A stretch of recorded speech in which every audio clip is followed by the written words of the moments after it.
ดาตัวอ้ายมีพันละยาแต่ว่าน้องยังเป็นสาวก้าวคำอยากบอกออกจากปากว่าหักอีหลีแต่เหตุของประเพณีของลาวมีเมียหนึ่งคนบนความลำบากยุ่งยากหัวใจสับสนอยากเอาเมียเพิ่มอีกคนแต่จนใจน้องมาทีหลังคนหนึ่งคือเมียคนสองก็คือน้องนาตัวอา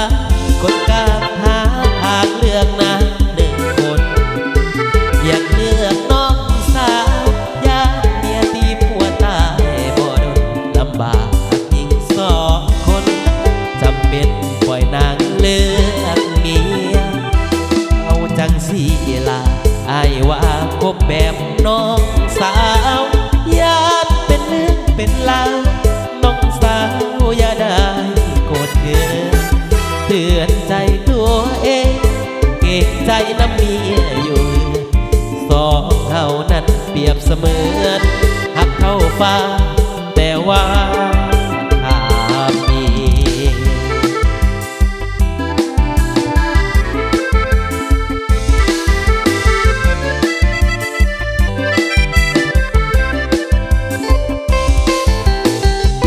คนหนึ่งคือเมียคนสองก็คือน้องนาตัวอ้ายคนกลางหาทางเลือกนา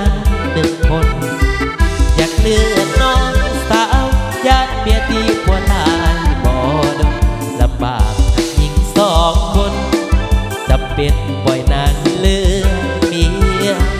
เอาจังสีลาให้ว่าคบแบบน้องสาว